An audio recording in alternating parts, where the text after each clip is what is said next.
Books then. Radha Madhava Kunda Vihari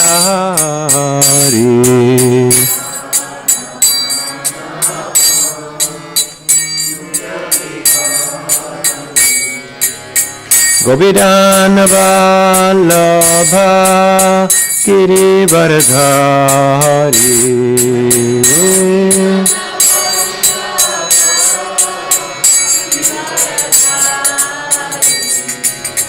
Govidana Vallabha Girivardhari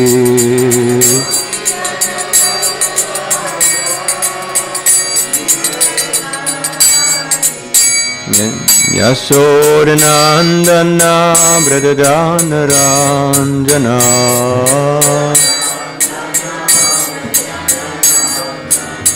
Yasodanandana Bradadana Ranjana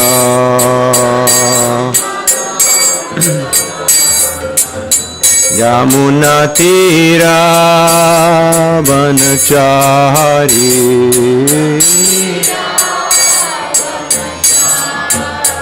Yamuna Tira Vanachari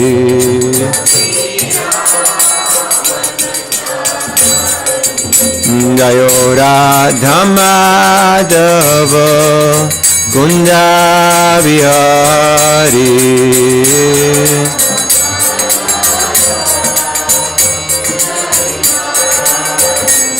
Hare Krishna Krishna Krishna Hare Hare Hare Rama Rama Rama Hare Hare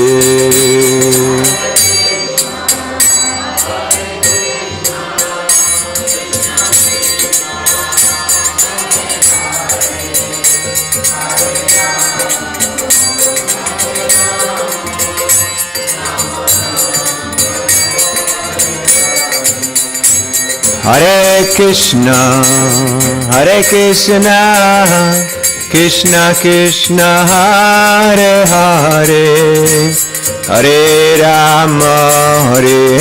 Rama Rama Rama Hare Hare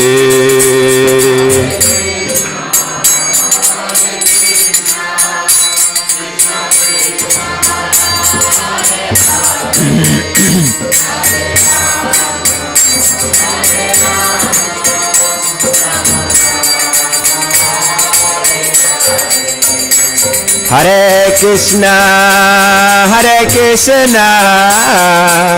Krishna Krishna Hare Hare Hare Rama Rama Rama Hare Hare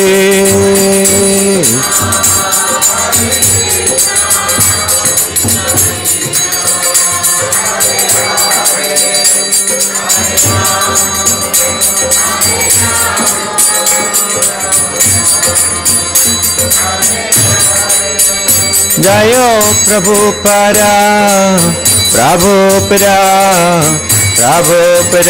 Jaya Prabhupada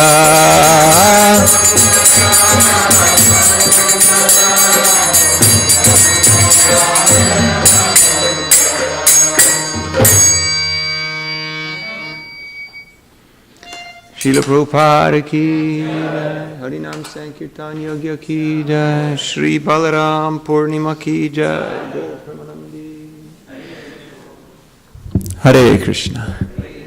So welcome everybody to this Saturday program here at ISKCON of Silicon Valley. Today is Shri Balaram Purnima.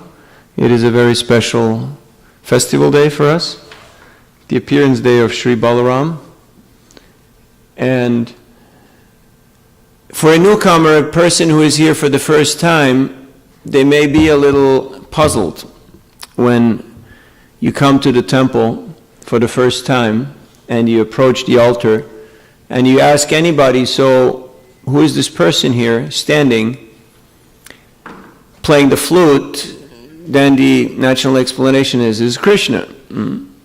And then there are some other personalities there, and usually the explanation is, well, this is also God, and this one is also God. What about that one? That's also God. So why are there so many different gods or forms of God? And it is explained in a Vedic aphorism, Raso Vai Saha, that in order to increase pleasure, in order to increase enjoyment, we expand. Just like in a family, you have husband and wife, but you also have father-in-law, mother-in-law on both sides, and you have uncles, aunties, you have children, you have brothers and sisters. You may think, well, why so many people? Why is it not just me? Because it should all be about me, right? But as we notice in our nuclear families in the modern age, that if it's just about you, how much enjoyment is there? There is you and all of your expansions in the form of electronics and gadgets and all your accoutrements. But how much enjoyment really is there? If you want to actually expand enjoyment, you need to have relationships with different personalities. So, in the same way, or in a similar way, or in the original way, when God, the one absolute supreme source, wants to expand his enjoyment, he wants to increase his happiness. Even though he is all perfect and absolute, he expands himself in his different manifestations, in his different forms. And the first expansion from Krishna is Balaram. Balaram, Bala means strength or potency, power, and Rama means the source of all happiness or pleasure. So when Krishna wants to show his opulence, he expands as Balaram, who is supremely powerful and very lovable and enjoyable. So today is the full moon, Balaram Purnima, on which Lord Balaram appeared. So we're celebrating his anniversary, so we're going to speak a little bit about his qualities, his activities, and a few lessons that we can derive from his pastimes. Om Namo Bhagavate Vasudevaya. Om Namo Bhagavate Vasudevaya. Om Namo Bhagavate Vasudevaya.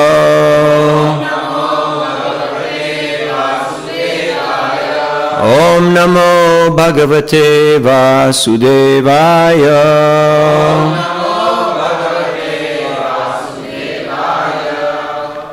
Reading from Srimad Bhagavatam, 10th canto, 8th chapter, text number 12.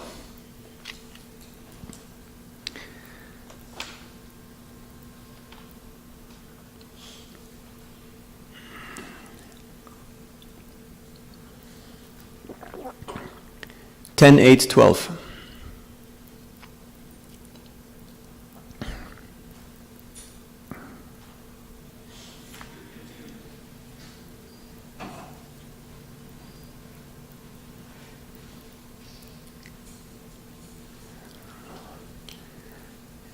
Sri Garga Uvacha Ayam hi Rohini Putro Ramayan Surido Gunai Akyasyate Rama iti Baladikyad Balam Baladikyad Balam Vidu Yaduna Mapritak Bhavat Sankarshanam Ushantyapi. Translation. Gargamuni said, "This child, the son of Rohini, will give all happiness to his relatives and friends by his transcendental qualities. Therefore, he will be known as Rama. And because he will manifest extraordinary bodily strength, he will also be known as Bala. Moreover, because he unites two families, Vasudev's family and the family of Nanda Maharaj, he will be known as Sankarshana." Purport. Baladeva was actually the son of Devaki, but he was transferred from Devaki's womb to that of Rohini. This fact was not disclosed, according to a statement in the Harivangsha. Pratyuvacha tato Rama sarvang stan abhitastitan yadaveshu api sarveshu bhavanto mama vallabha. Garga Muni did disclose to Nanda Maharaj that Balaram would be known as Sankarshana because of uniting two families, the Yadu Vangsha and the Vangsha of Nanda Maharaj, one of which was known as Kshatriya and the other as Vaishya. Both families had the same original forefather, the only difference being that Nanda Maharaj was born of a Vaishya wife, whereas Vasudeva was born of a Kshatriya wife. Later, Nanda Maharaj married a Vaishya wife and Vasudeva married a Kshatriya wife. So although the families of Nanda Maharaj and Vasudeva both came from the same father, they were divided as Kshatriyas and Vaishyas. Now Baladev united them, and therefore he was known as Sankarshana. Om Ajnanatimarandasya Gyananjana Shalakaya Chakshuramilitam Jena Tasmai Sri Gurave Namaha Sri Chaitanya Manobhistam Stapitam Yena Bhutale Swayam Rupa Gadamhayam Dadati Swapadantikam Sri Krishna Chaitanya Prabhu Nityananda Sri Advaita Gadadhar Shivasari Gaur Bhakta Vrinda Hare Krishna Krishna Krishna Hare Hare Hare Rama Rama Rama Hare Hare Mukam Karoti Vachalam Pangum Langayate Girim Yat Kripadam Aham Vande Sri Guru Dinotaranam Paramananda Madhavam Sri Chaitanyeshwaram Vanchakalpatarubhyascha Kripasindubhya Evacha Patitanam Pavanebhyo Vaishnavebhyo Namo Namaha. Hare Krishna. So this section from Srimad Bhagavatam is dealing with the name-giving ceremony of Krishna and Balaram.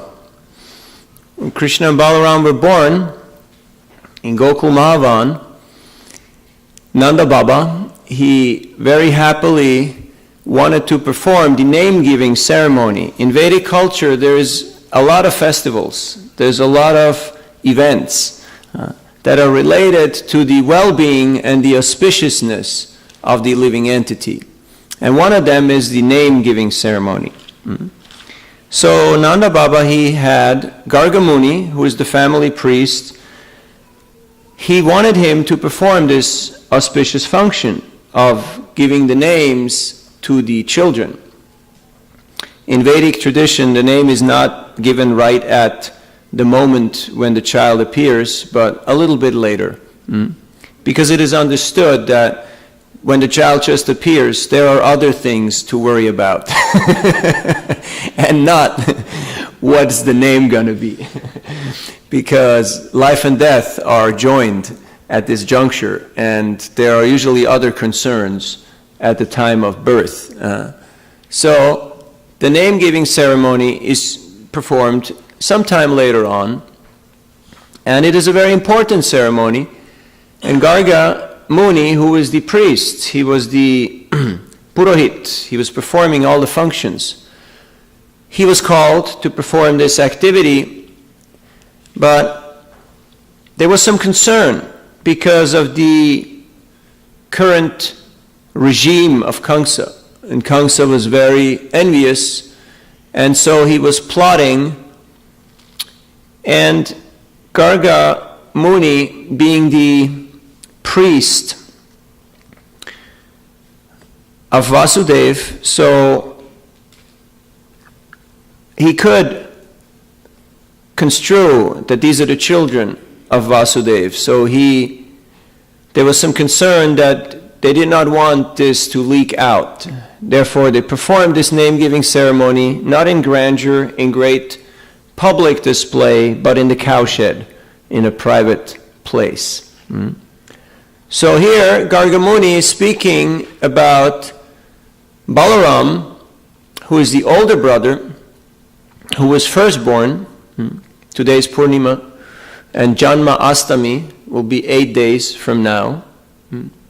So Balaram is the older brother, and he appeared first. Now, how, again, will you say, how can God have an older brother? How does this work? I mean, God is the oldest, right? How can he have an older brother? How is this possible? Well, I have an older brother, and I have a younger brother. And I have a sister who's older. So if an ordinary, insignificant mortal can have older and younger brothers, why can God not have an older brother and a younger brother? He can have everything. There should be no lacking in him. It's like when members of certain religions says that such and such is the only son of God. Why can God only have one son? I have two sons and I have a daughter. So why can God only have one son? It's not very logical, even from a simple explanatory point of view. So Balaram, he appeared first, and Gargamuni is not only giving the name, but he's also explaining the name. So he's saying he will give all happiness to his relatives and friends by his wonderful qualities, and therefore he's known as Rama. Rama is here given in the word-for-word synonyms as the supreme enjoyer. The one who supremely enjoys is also capable of awarding similar enjoyment and happiness to all others, because you can only give what you got. If you don't have it, you can't give it. But because Balarama is full of enjoyment, so he can award enjoyment to everybody. And he's known as Bala, the very powerful, the very strong. His name is also Dauji, the older brother. So he is very powerful. And he has got two symbols, one of which is the gada, the club, and the other one is hala, it's the plow. You ever seen a farmer carry a plow on his neck? It's heavy. It's solid. Something massive. And his name is also Sankarshana, which it means the one who unites, the one who brings together.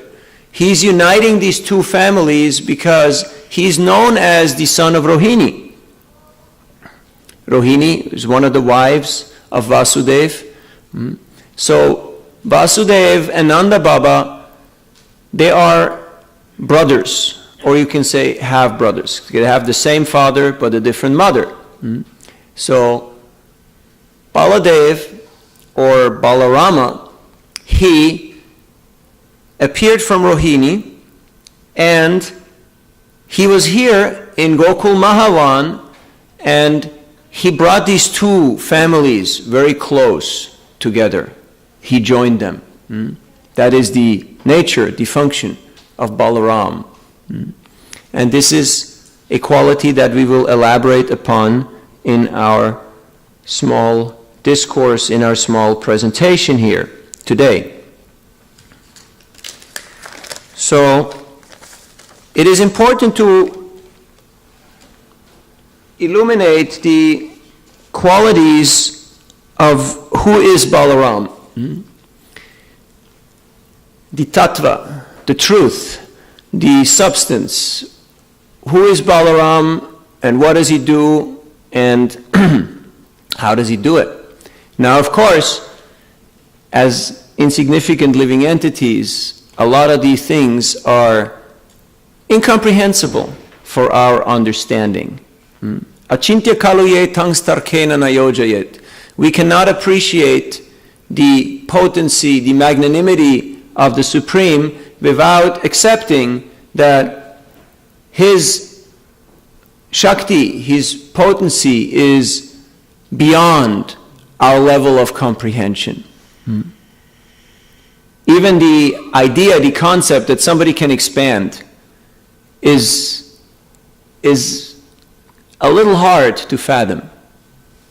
But just to give you a mundane analogy, for the sake of enjoying pleasure, a living entity is entering into family relationships, and then there is expansions in the form of children and relatives and friends and all these different things. So this is just a mundane example.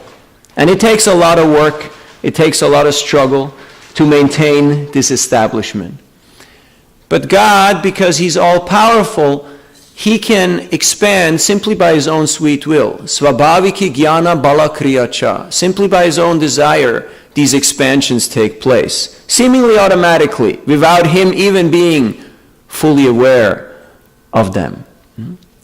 So Baladev is the first expansion, and he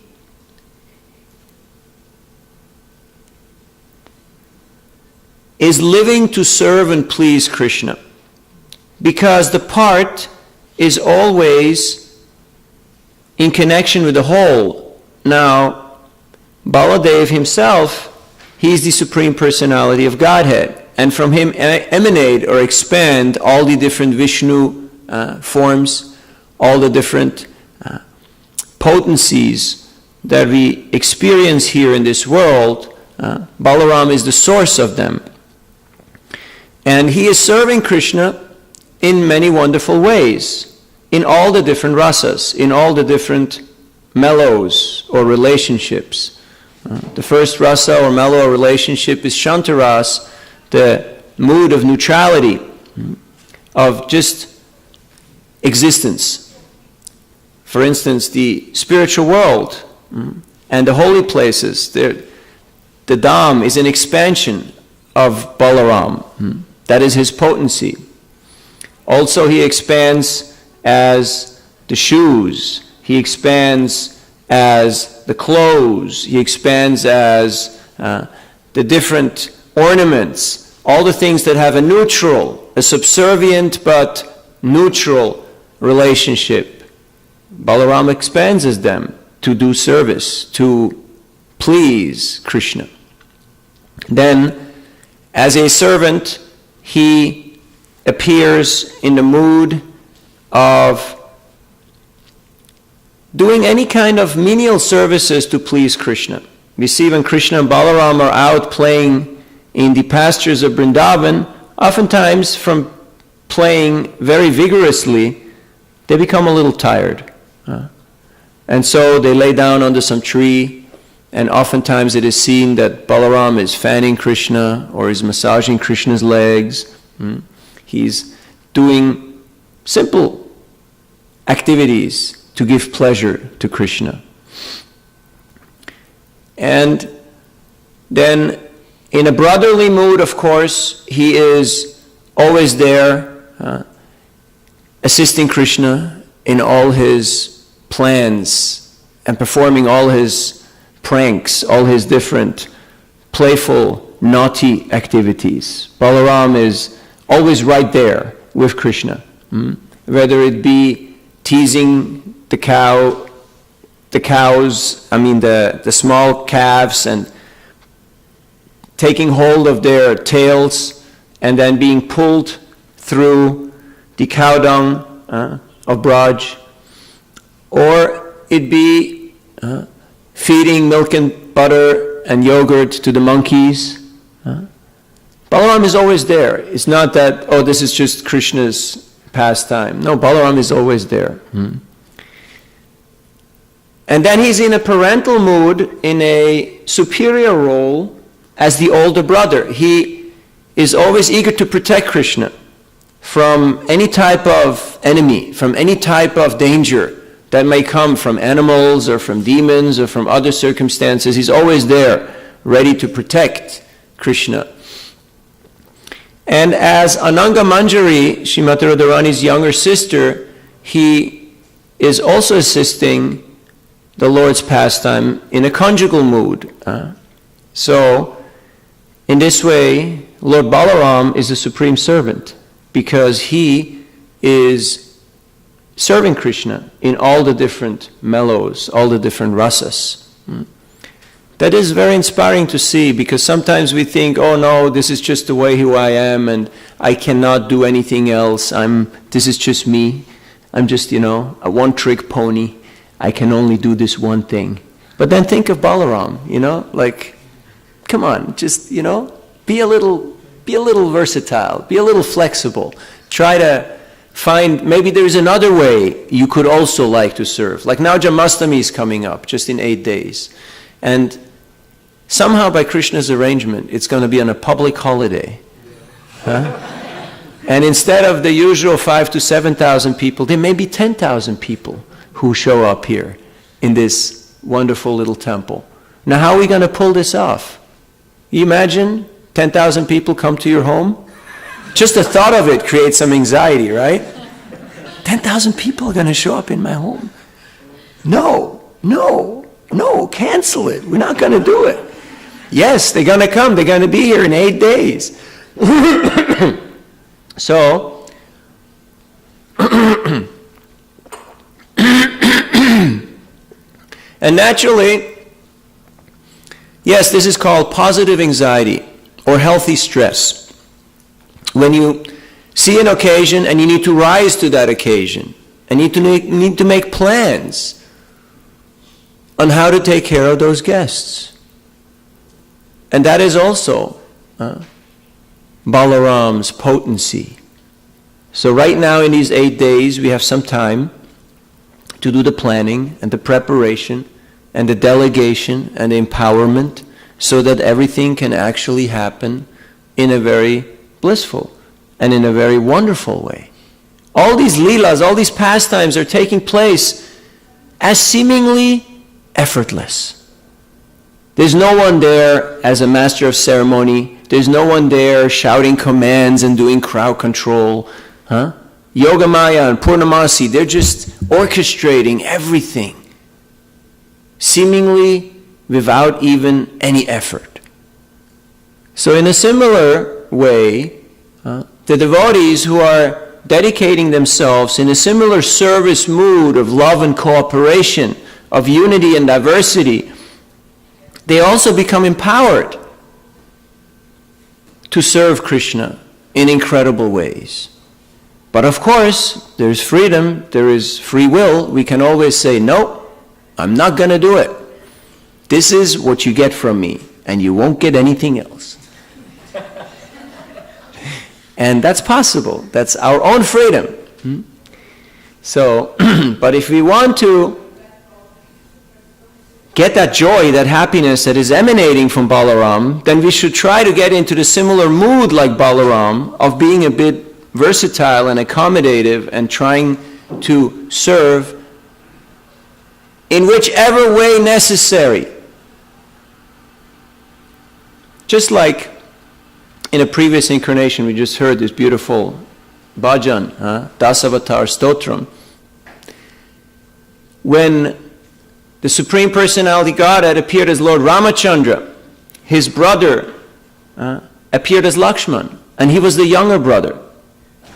We all heard of Ramayana, and we know when Ram got banished to the forest for 14 years. Lakshman didn't say, oh, okay, see you in 14 years, huh? I mean, you got banished to the forest, not me. I mean, I wish you well. I'll be here. Let me know how it went. No. He didn't say, it's your problem. He was there right with Ram. And he, in fact, was so dedicated to the service of Ram that he didn't sleep, he didn't rest, he didn't relax, but he did everything required to make Sita and Ram's stay in the forest very agreeable. He took care of the thorns, he took care of the collecting of flowers and leaves and fruits and foodstuffs. He stayed up all night guarding Sita and Ram tirelessly. And even later on, when he was ordered by Ram to build that fire, that big pyre of fire, to prove the sanctity of Sita, which was a very troublesome and very unagreeable service, he had to comply. Even when he was sent to banish Sita to the forest, he had to comply. But the next time around, he decided, I'm not going to be the younger brother anymore. Because this younger brother business is not much fun. Because when your older brother tells you to do something in proper culture, you're supposed to do it. And as an obedient younger brother, he did. But in this time around, he appeared as the older brother, Daoji. So he took this role, and he's giving tremendous pleasure and happiness to Krishna. Now, when they went out to herd the cows and to play in the forests of Vrindavan, this was a daily affair. Daily.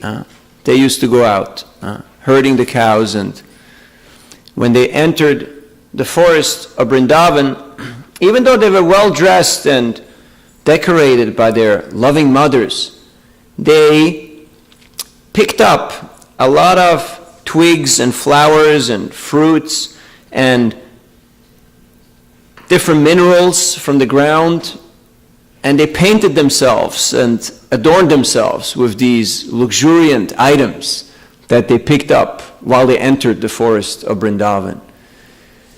And there they performed wonderful, playful pastimes. Wonderful, playful pastimes. Now people who are, again, ignorant and envious, they may say, well, why does God have to perform pastimes? I mean, everyone wants to play in this world, you know. Did you know that the gaming industry is bigger than the movie industry? Did you know that? People are spending more money on games than on movies or music. Why? Because there is that desire, I want to play. But because there is no one around to play with, so that's why they get all these devices. And if you wonder why people sometimes are a little tired when they come to the job, you can just ask them, were you busy saving the world last night on your little machine? Huh? Yes, that is oftentimes what it is.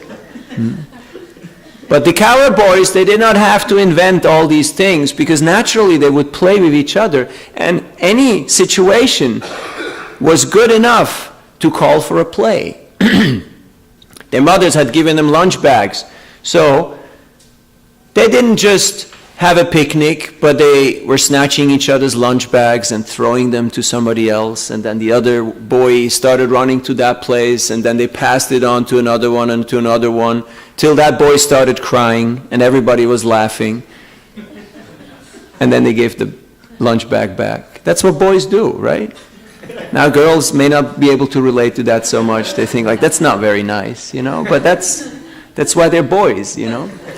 They would pick up any fruit and anything and throw it in the air and try to throw another fruit and hit that fruit. And thus they created all the different games that we nowadays know in so many mundane names as cricket and baseball and, you know, whatnot, you know, soccer. They would do all these different playful games with whatever was available. And of course, they're boys, so there has to be wrestling.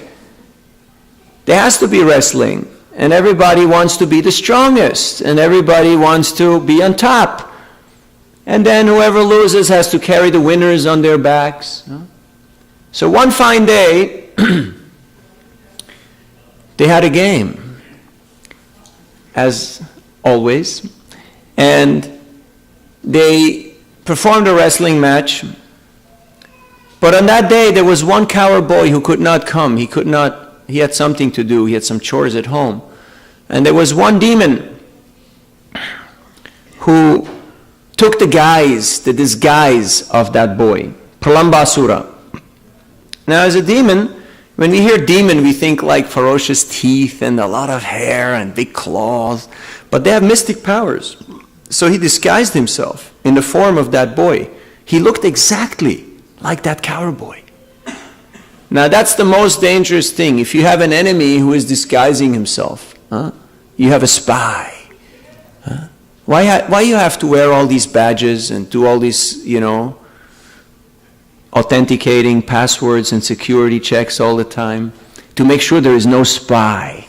Because there's nothing worse than a mold if you have a spy, somebody who is in disguise in your organization, in your company, and they're just stealing all the secrets and passing them on to the enemy camp. So, Pralambasura, that was his intention. And he knew that this Krishna fellow is very, very tricky and very strong. He killed so many demons already. So he was wary of Krishna. But he thought, let me try to deal with Balaram first. So when they lost, so he had to carry Balaram on his shoulders.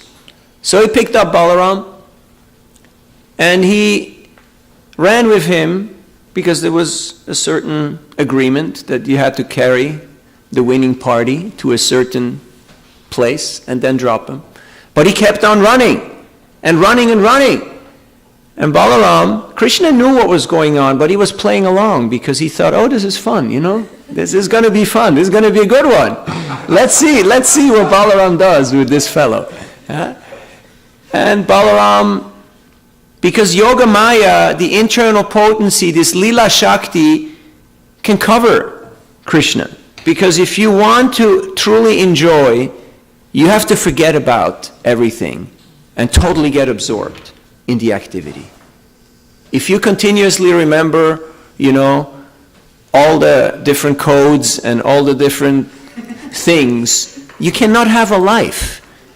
That's why we say, leave the office in the office.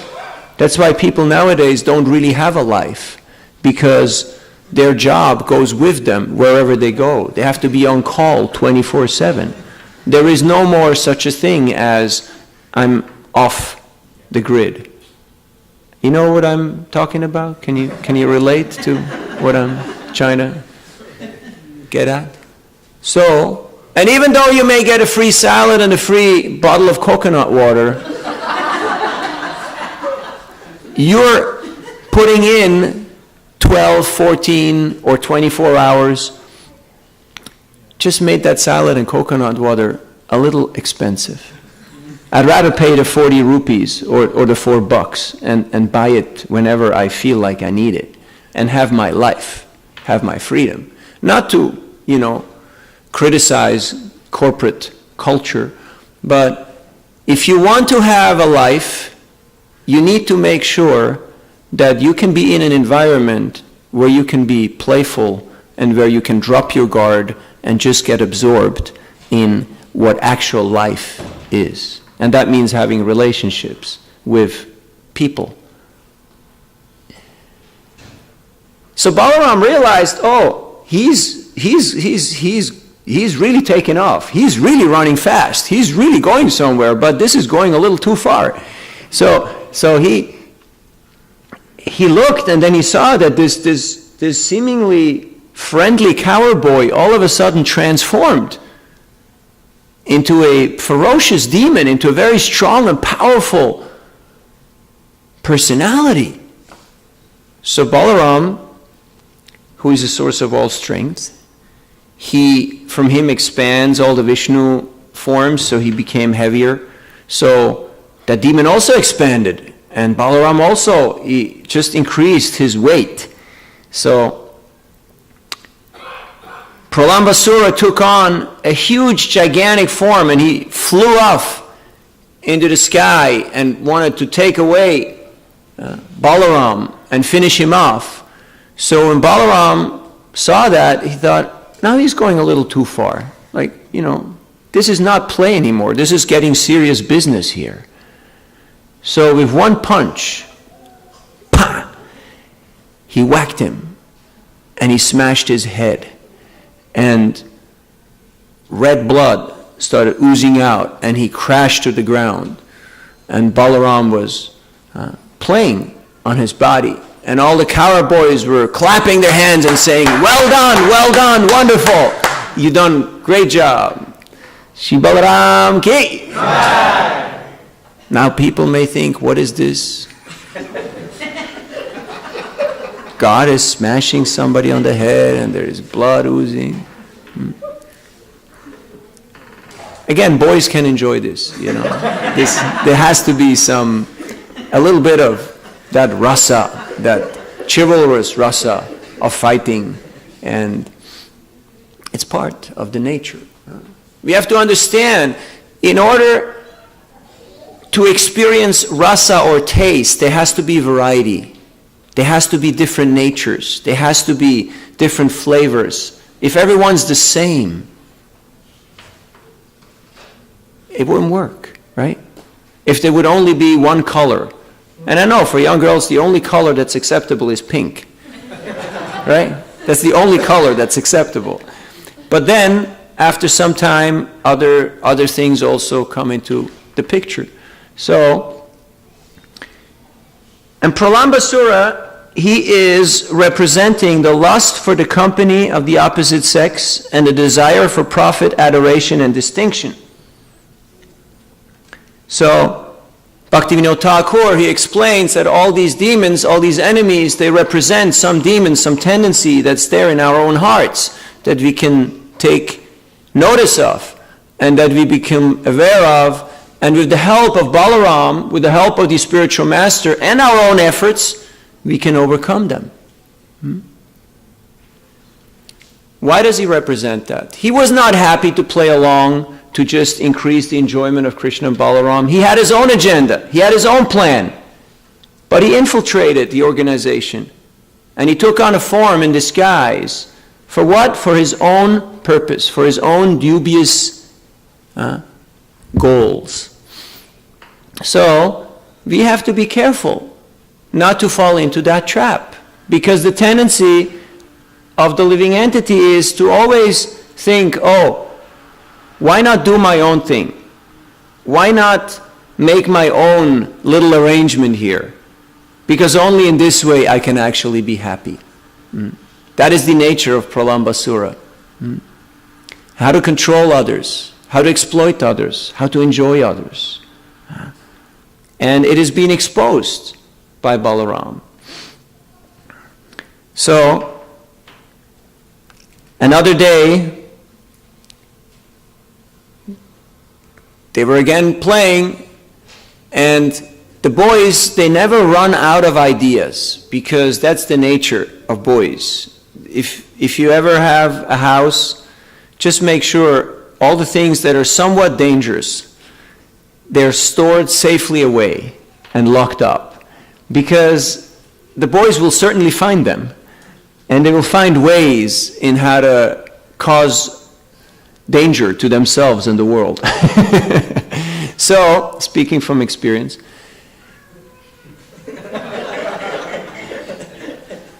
they were saying, Krishna, Balaram, can you smell this breeze? This coming from the Talavan forest. There's these beautiful fruits that are just ripe. They're in season. And we should go there. And we will enjoy. And Krishna and Balaram said, yes, of course, we will go there. But there's a problem. There's one big demon, Dhenukasura, the ass demon. And he's guarding that forest. And even though there were so many other living entities in Vrindavan, Dhenukasura was so envious that he didn't want anyone to enjoy those fruits. He was such an envious ass that he was known to have eaten men alive. Have you ever heard of an ass, a donkey, who has eaten people alive? It must be a pretty big donkey, huh? Pretty ferocious fellow, huh? So, but sometimes when you see like donkey, they have pretty big teeth, you know? And and when they get mad, when they get like angry, they can do ferocious things. But the cowherd boys were fearless, because they had seen Krishna and Balaram deal with all kinds of demons in wonderful ways. So, they went there, and they saw all these tall trees and all these fruits. And Balaram, showing his strength, his potency, he started shaking some of those trees. And the fruits were falling all over the ground. And he caused a big commotion and a lot of noise. And when Pralambasura, Dhenukasura heard that noise, he came running. He was outraged. How dare somebody intrude into my forest and enjoy my fruits? So he came, and he was braying like an ass. I'm not going to imitate. You can imagine yourself, the braying of an ass. The boarding school I went to, we had 3 donkeys. And when they started, they call it singing, we call it braying. When they were doing their thing, it was really obnoxious. Very, very powerful sound. So the cowboy said, oh wow, now it's going to be trouble because this fellow is coming. So he came and he was braying and he ran right up to Balaram and he kicked him with his hind legs in his chest. Now, the hoofs of any donkey is very powerful. And this was a huge donkey, man-eating donkey. But Balaram just stood still. He was not fazed the least. He just stood there. So Dhenukasura, he went and he came back and he attacked again and he again wanted to kick him. And at that moment, Balaram just nonchalantly picked him up. With one hand, he grabbed his hind legs and he swung him above his head. And boom! He threw him into the top of one of the tall trees, these huge palm trees. And the tree was shaking and the top broke off because it was so much weight and so much momentum from this throw that the top of the tree broke and it fell into another tree, and many trees were shaking and breaking and falling. The entire forest was shaking. And the demon was dead. And there was a lot of blood coming from it. And then the other demons, the friends of Dhenukasura, they heard all this noise and commotion, and they came, and they started shouting and braying and attacking the cowherd boys. And Krishna and Balaram nonchalantly just picked them up and threw them on the trees. Just like you may take a frisbee, or a ball, and you just throw it somewhere. Like effortlessly. It was just child's play. So all these asses were dead and lying all over the place, and it was a big, huge commotion and fruits everywhere. And the boys didn't want these fruits anymore because there was so much blood and it was a ghastly scene. But the forest dwellers, the Pulindas, the other people, they went and they took the fruits. So, Dhenukasura, the ass demon, he stands for the ignorance and the mentality of an ass is just carrying a huge load, just taking more and more load. Sometimes people have this mentality in this world that they just carrying more and more load. They just think, I need more and more. For what? And that load can be mundane knowledge, so-called information, reading all kinds of useless books, and you just become an ass. You're just carrying around that load. Sometimes you see people, they're very burdened. They feel very weighted down. Like they just, there's so much stuff that they have accumulated. Srila Bhaktisiddhanta Saraswati Thakur also says that we are being weighed down heavily. We're being killed by this heavy load of our mundane experiences in this world. We think, oh, I have so much experience. I have so much that I know and that I've experienced in this world. And we become very burdened by that so-called experience and information.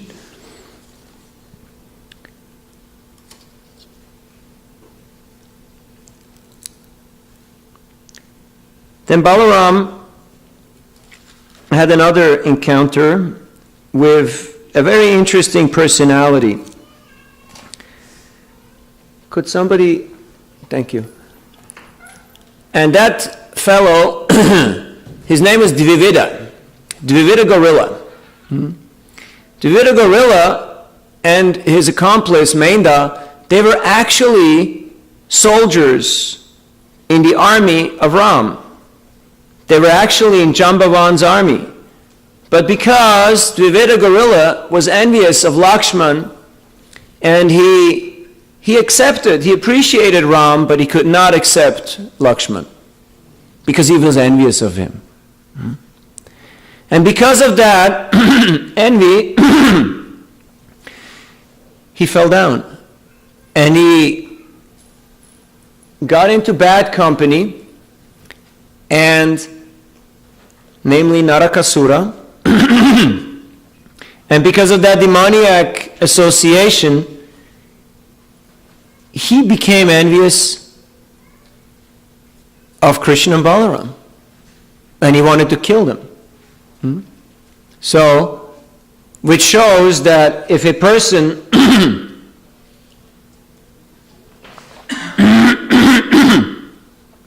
may start off as a devotee, but due to bad association, due to envy in their heart, they get into bad association, they hanker for bad association, which corrupts them, and they can become demoniac. That can happen. And this is the example of Dvivida Gorilla. When he saw Balaram, he became so envious that he started to do all kinds of obnoxious things to disturb Lord Balaram in his pastime. And he was eventually killed by Balaram. So, this is a very interesting example, because oftentimes we think, yeah, a demon is a demon and a devotee is a devotee. But in Kali Yuga, it's not clear-cut like that. You see, in former ages, in Satya Yuga, they used to be on different planets. Then in Treta Yuga, they came in the same planets.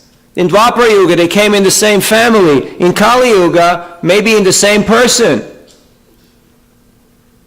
Sometimes we wonder, oh, where did this come from? What happened? Where did I pick up this stuff? You know, what's this tendency? Have you ever wondered like that? Or is it just me? Huh? Yes.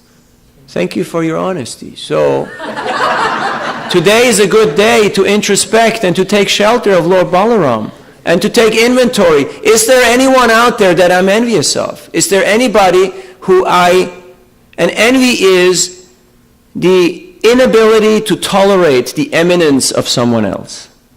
If somebody's doing great, and he can be in your field or he can be in any field, can you tolerate it? Or can you appreciate it? Or can you glorify it? Or can you serve it? So it's a good time to take inventory, because as long as we still harbor that envy, and it can be just towards one person or one devotee, then bad association will become susceptible to bad association. And that can influence us. And all of a sudden, Dvivida Gorilla is present with his ugly head. So, it's an important point to take notice of. Now, of course, we should not become paranoid and think, oh, I'm such a demon. We should just see that these tendencies are there in the material world and we can become influenced by them. And the antidote, according to Srila Bhaktivinoda Thakur, is offenseless chanting of the holy name. Hare Krishna, Krishna Krishna, Hare Hare, Hare Rama, Rama Rama, Hare Hare. When we engage in pure chanting of Hare Krishna Maha Mantra, these demoniac tendencies, these qualities, they will go away. Yeah? And Balaram, he also appeared 500 years ago as Lord Nityananda. And he delivered Jagai and Madai. the most fallen. Now they were devotees.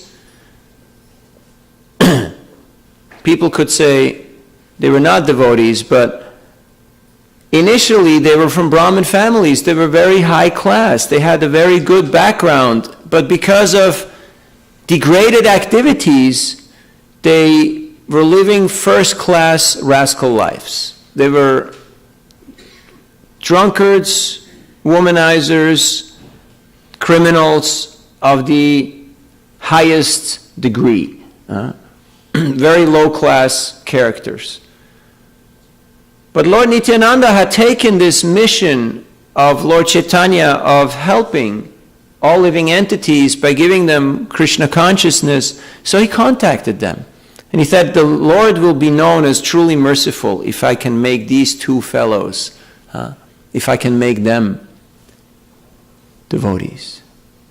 So he went there and he tolerated all kinds of abuse and insults and personal inconvenience, even though he was attacked and hit on the head with a pot, threatened to be killed. He begged Lord Chaitanya, please forgive them. In this incarnation, you do not kill the demons. You only kill their demoniac tendencies.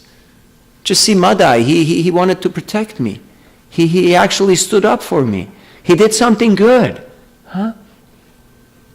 So Lord Chaitanya, his heart softened, and he gave his mercy to Jagai and Madai. Why? Because Nityananda, Balaram, he pleaded with him. So when we're trying to engage in the Sankirtan movement of Sri Chaitanya Mahaprabhu, we should do so in a similar humble mood like Lord Nityananda does. Going out, asking everybody to please take this holy name of Krishna and take to Krishna consciousness. Not being fazed by the insults, by the attacks, by the adversity that we'll have to face in carrying out this mission.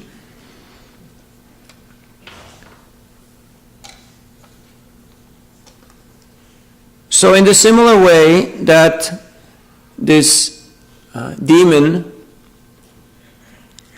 Pralambasura, was disguising himself, in a similar way also the anarthas, or the unwanted qualities, will disguise themselves as devotional qualities. And an expert gardener should know what are actually plants and what are actually weeds. Sometimes you may look at a house, just like where we're staying. I call it Badarikashram. It's South San Francisco. It's always cold. We can look down on SFO, and there's nice sun there on the bay. It's really beautiful. But we're up there on the hill just before you go down to Pacifica. It's always foggy and cold. And in our front yard, there is some weeds which grow very luxuriously. Not beautiful, but massive, like abundant. And somebody who doesn't know plants may think like, wow, this is something, like your yard, you got something going here. But it's all weeds. It's not actually crops or flowers or beautiful. So if we're not knowledgeable in the art of devotional service, we may think, there's a lot going on. It's happening. So we have to take introspection and inventory. What is it that am I cultivating? Am I cultivating the plant of devotion? Or am I cultivating a separatist mentality? Now, in the reminder of the class, I like to focus on this quality of Balaram as Sankarshana, to bring together these two families, to join. And to me, this is unity in diversity, because they're all part of the Yadu dynasty. They're part of the same Vangsha, the same family tradition. But there's different branches, different lineages, but he brings them together. When there is too much unity, there's just traditionalism. We have to do everything the same because this is our family, this is our tradition, this is where we come from, and we're never going to change. And when you have diversity, when you have individuality, the tendency is, I have to do it my own way, I have to do it differently, we have to innovate, we have to do something new. And so there is always this tension between old school and new school. Have you experienced this tension? In your own lives? In your own families? Huh? Like, it's really funny, I'm turning 50 this year, and some people call me old school. And I'm like, what? What are you talking about? Like, I'm the translator. I can translate between the old school and the new school, So in one way, I'm kind of like in the middle. I'm like in between. And it's a little weird because you belong to neither of these groups. And you think like both don't appreciate and don't understand.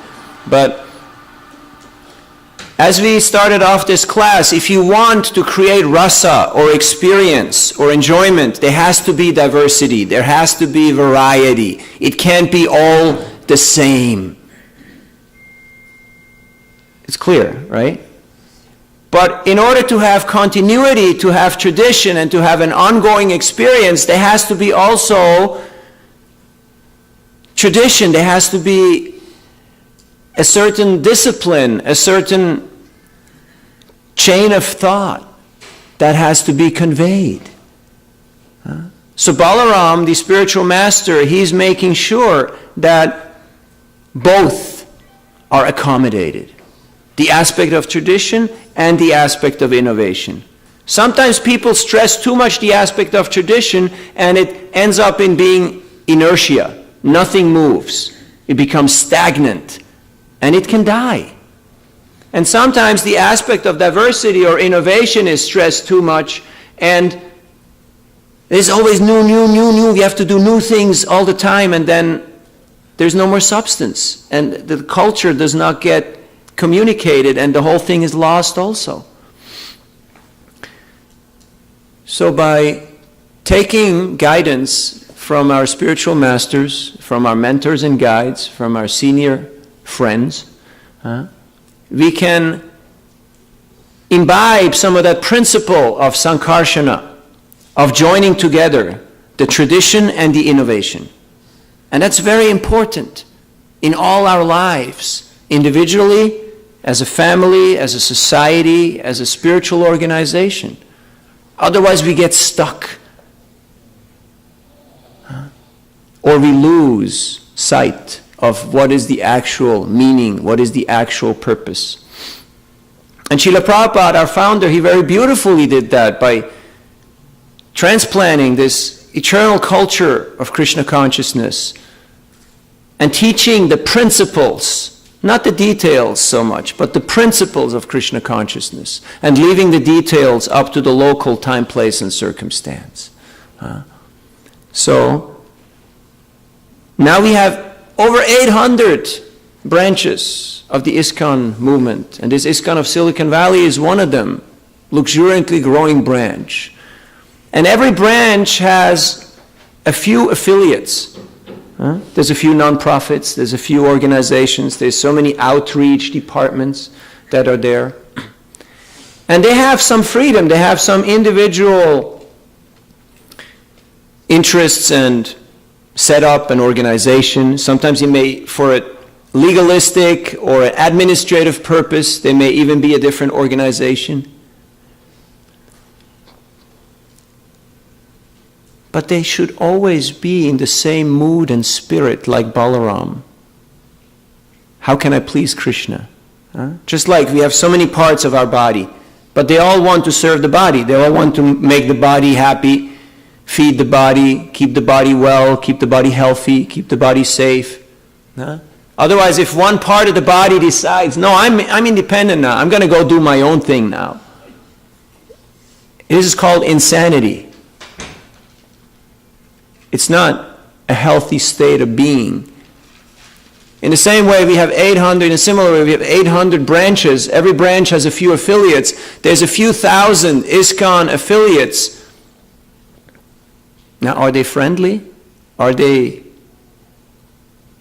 for the purpose of serving the actual needs and desires of our founder and of the purpose of this movement? It can happen that somebody may just want to hijack one of those temples or one of those affiliates and say, hey, I've been here for a while, so I'm the man now. This is my place. I own this. Huh? It has happened. But this is called insanity. So we have to safeguard against this. It's just like in an orchestra. When I was a young boy, maybe 7, 8 years old, my mom took me to classical concerts. And initially I found it very boring. A lot of old people. Like, anybody over 30, you think like it's boring, it's like. And they're all dressed up very formally, in suits, all wearing black and white. And some of them played like, like the drummer. He plays like every half hour he goes, boom. That's it, Then boom, boom. Then maybe boom, boom, boom, boom. And that's it. And you think like, man, what a life. I never want to be a drummer, This is no fun, right? But then after a while I started to appreciate, like, okay, there's a conductor, there's a certain theme, the music moves in a certain way, there's certain emotions that are created by all of this. And it started growing on me. And I started to appreciate how all these different individuals, and honestly in a big orchestra there can be hundreds of them. They all play their individual instruments, but because they're all tuned into the same frequency, they all have the same mindset, they all want to achieve the same objective. It becomes something very beautiful, something massive, something very pleasing. In a similar way, there are countless cowherd boys, countless gopis, but because they all want to please Krishna, they're in harmony, they're in sync. And thus it is very pleasing and very enjoyable for Krishna's pleasure. So, what else?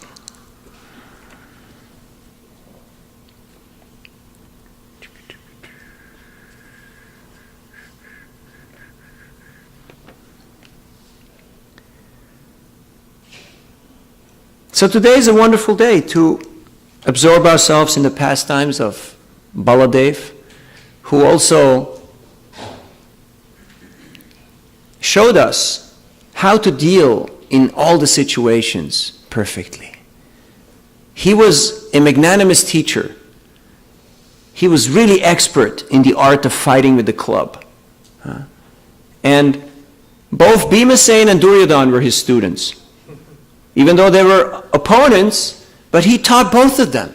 And later on, when they had their showdown, their big fight, he tried to appease them, but when he saw that they would not listen, he stayed out of it.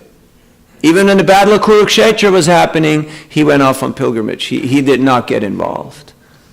Which is a good lesson for us. Sometimes, have you ever faced a situation that was beyond your control? Like, you can't really solve that one. Just stay out of it. Krishna will have to resolve it. And he went on pilgrimage for a long time. He went on pilgrimage. But then he appeared somehow at the right moment, and Ramaharshana Sutta was about to speak the Bhagavatam. And he showed up, and all the priests and all the attendants, everybody stood up and honored him and appreciated him, except the speaker, Ramaharshan. He just sat on his seat. And he saw that this person is qualified. He knows the scriptures. He's qualified to speak. But his mentality is wrong. Something is off. And he noticed that because he was not showing any acknowledgement or respect or appreciation for Balaram. And sometimes we have to have people say, yeah, God is great. I understand. But he's the only one. God is great and everyone else sucks. Everyone else is terrible.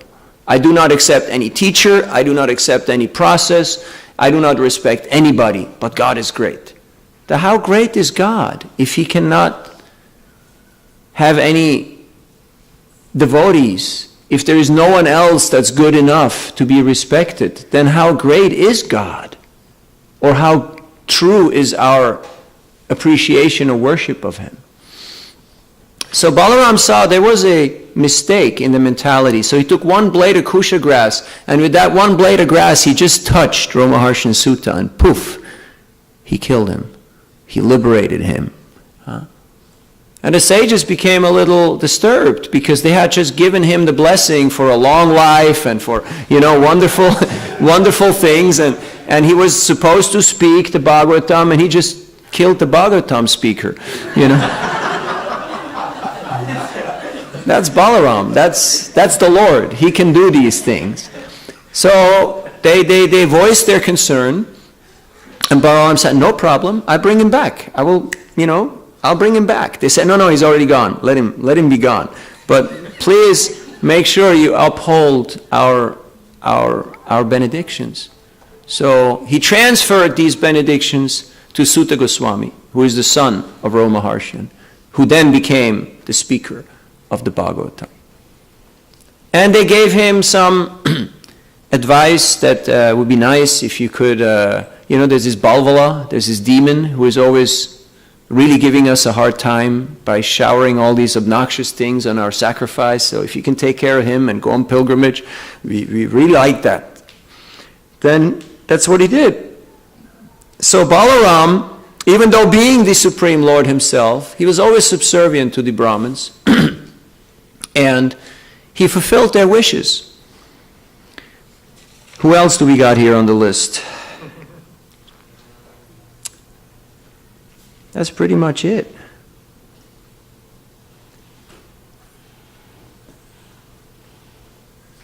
So today, on his appearance day, we can pray to Balaram, who is the original spiritual master, Adi Guru, that he will please give us these weapons, of the plow and the club. So we can also weed out all the unwanted things from the field of our hearts. And we can successfully combat our demoniac tendencies, which may appear in the form of independent desires for controlling, enjoying name, fame, glory, distinction, which can choke our creeper, our plant of bhakti. So Balaram is ready to help. He's ready to assist us in this endeavor. And to pray to Balaram to help us also to balance tradition and innovation, and to appreciate both, and to encourage both, because we need both for a healthy growth individually, as a community, and as a spiritual organization. Hare Krishna. Thank you for your kind attention. We have 15 minutes for comments and questions. Yes, Srivas. Prabhu. Microphone, please, in the back.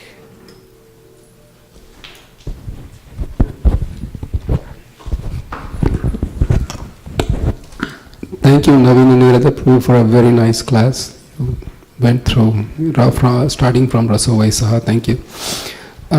Sometimes Balaram, though he is the eternal servitor and the expansion, first expansion, oftentimes there seem to be differences between Krishna and Balaram, especially when, Bhima killed Duryodhana towards the end, and Balaram was very strong against Bhima, ready to kill him. Though there seems to be apparent, though he knew the heart and mind of Krishna. And so if you can elaborate a little bit more on that. Thank you for bringing that up.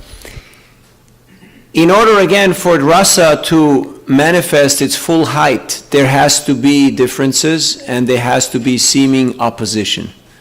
Without an opposition, there is no fight. So who can oppose Krishna? He's God. He's all-powerful. Who's going to oppose him? Balaram can oppose him. And he does so. And he makes it seem like really serious. In the same way with Rukmi, there was a problem there, severe problem, like there was some marriage, some family relationship, I mean, you don't kill the brother-in-law. It's just, it's not done. But Rukmi had some issues. And so the first time he got away with it, he just got a little haircut. But then the next time, when he tried to blatantly cheat Balaram, and Balaram had this habit of gambling, even though he was not so good at it, apparently. But as a kshatriya, he still went for it. So at one point he got too much, and he just took out his club, and one stroke, boom, finish. And then again, he was chastised by Krishna, and he took it, because,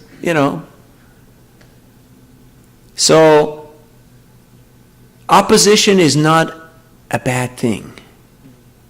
Sometimes we have these rose-colored glasses, and we think, pink is the only color, sugar is the only taste, and everything has to be peaches and cream. No. Obstruction, opposition is not a bad thing. That's why even in our own institution, we need a loyal opposition. Any organization who does not have loyal people who can be critical will not excel and will not sustain. So, Balaram represents that also. He opposes Krishna. Not in terms of tattva, but in terms of rasa, in terms of relationship. Because he's the older brother, he's got a mind of its own, and he can do what he likes. He's a big boy. He has his own gopis, he does his own things. But he always acts to fulfill Krishna's desire, to fulfill Krishna's plan. And that's his greatness. That he does not get carried away by his, I'm the big brother, and I can do whatever I want. But he always stays in tune with Krishna's desire. But he has his own style of doing things. And that is very enjoyable to Krishna, because Krishna likes this relationship with Balaram. Yes? So, regarding Bhagavatam, there's so many glories of Bhagavatam, how it purifies the heart. But Romaharshan had so much proficiency over it. But if he is getting killed by Balaram, who is the most merciful, I really feel a little hopeless, because my mentality is for profit, adoration, distinction. So how can we say that Balaram will be merciful to us? Well, Balaram was merciful to him because he liberated him from his pretentiousness. And it may seem like a heavy punishment, but if you're on the big chair, if you're taking a position of responsibility, responsibility means the ability to respond properly. If we take a title, if we take a position, if we take a job, we have to know what it means, that it carries some weight. Like this seat is not just a chair. It's the Vyasasan. It's the asana where the representative of Vyas sits. So if we want to do whatever we want to do, we can do that, in our home, in our car, in our shack, in our wherever. But we have to know what responsibility means. Otherwise, we will be a disgrace and an embarrassment to ourselves and our tradition. So even though he was very knowledgeable, because he failed to recognize, this is Balaram. This is the goal of all my studies. This is the goal of all my austerity. This is the goal of all my worship. This is the goal of the whole process, is to glorify and respect and worship the Supreme Lord. He wasn't capable of seeing that because he thought, hey, I'm on the seat now, I got the mic, so who is this guy walking in here stealing the show?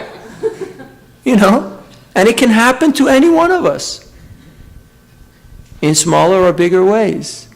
So we have to be careful, because Krishna does that. He orchestrates these scenarios to teach us that.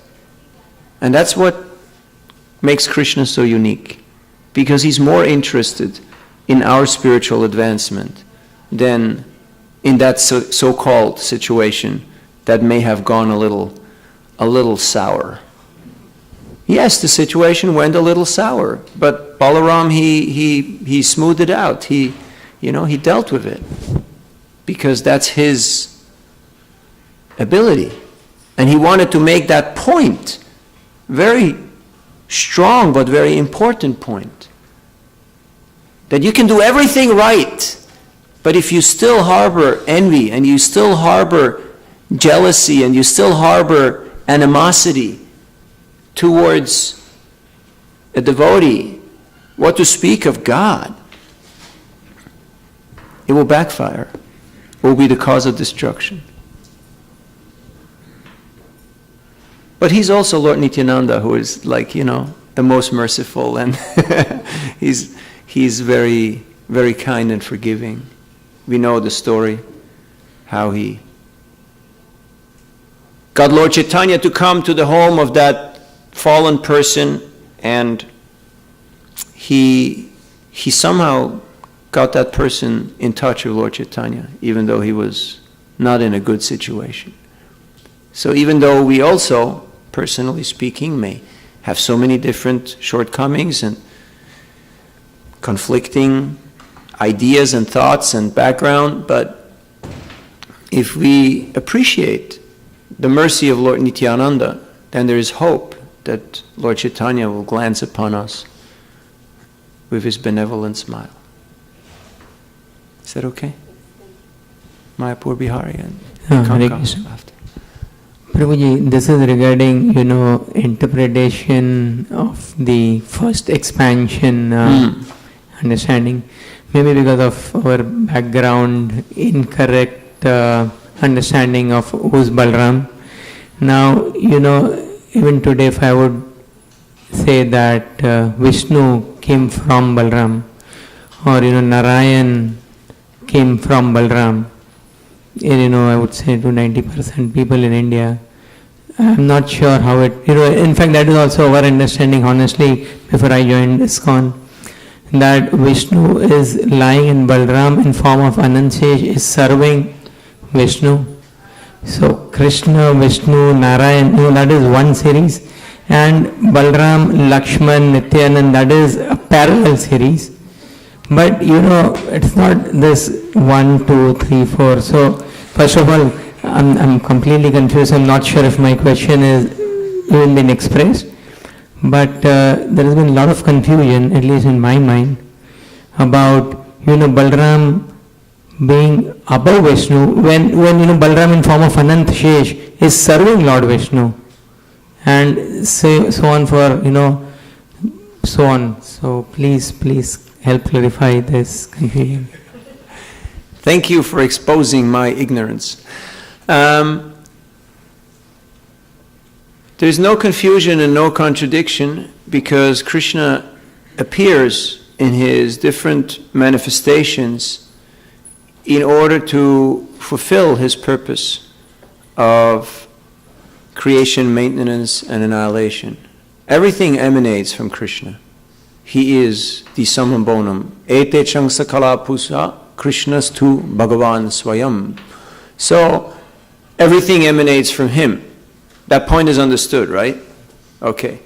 So then, who comes first and how it comes and how all these different lines correspond to each other?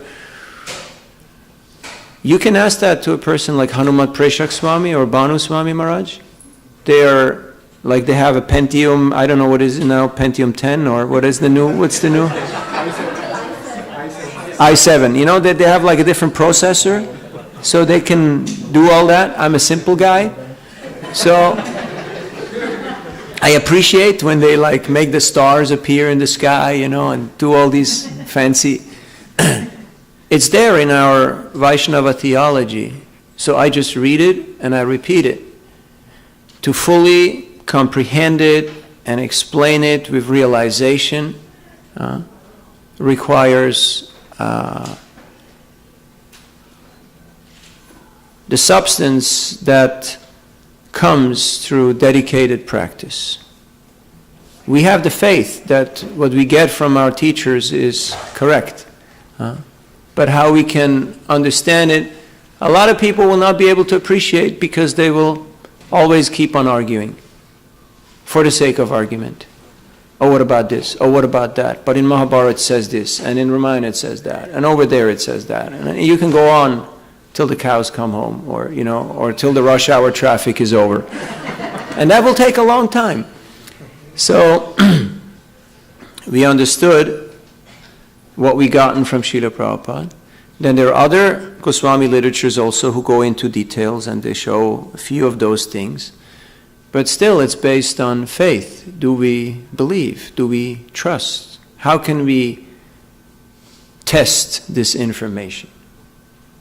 It's beyond. It's like even you go to a play, you see a drama, and you don't know that one actor may play 3 or 5 or many, many different roles. You may not know, you may never know that it's the same actor who's playing all these different roles. Because you're just there, the kid who sits in the audience and who looks and who's mesmerized. And he thinks like, wow, how can this happen? Some dramas, it's one actor who does everything.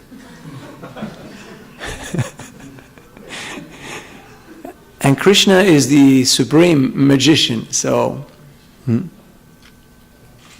I don't know if that satisfies you, but that's as much as I can say. Kanka, please. We need a microphone in the back.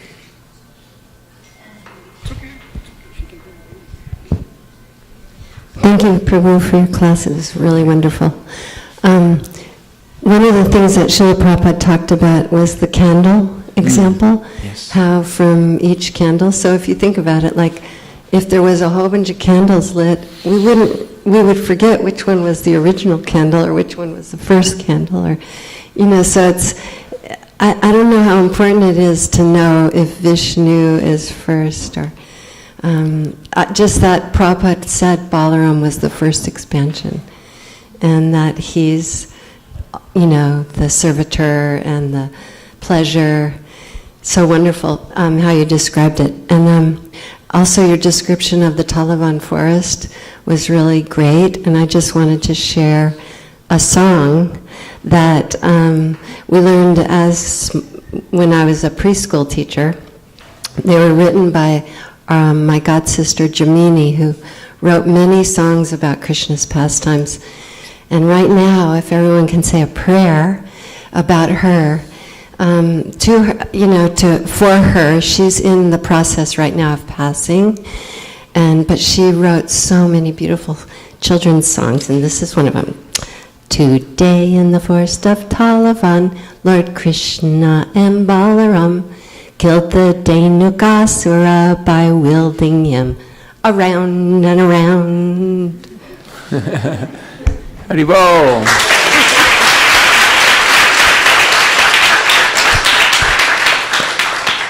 Thank you. Any other? Yes, Mukarvin Prabhu. Thank you so much, Prabhu, for bringing the point of Lord Nityananda, how his Lord Balaram's expansion in Kali Yuga.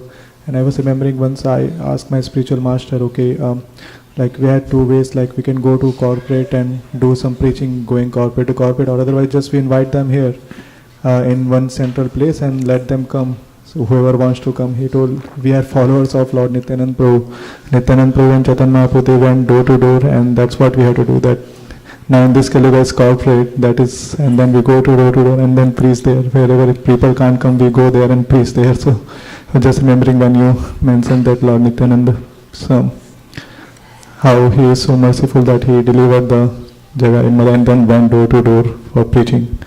And one question I have, you mentioned about the traditional and innovation. Can you please say how Srila Prabhupada balanced that out from the different examples, how he traditional and innovation, he maintained the balance? Thank you.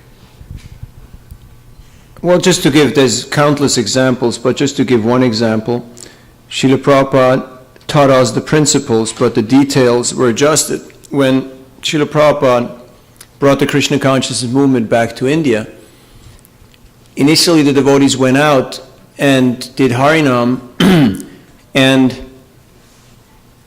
they got a lot of bad press that here these people and they're making so much, commotion, and they were seen as beggars. So he said, no, you should not do the book distribution like that. He said you should do live membership. You should go to people's offices, to their homes, and present to them who we are, show them all the books, and enlist them as members.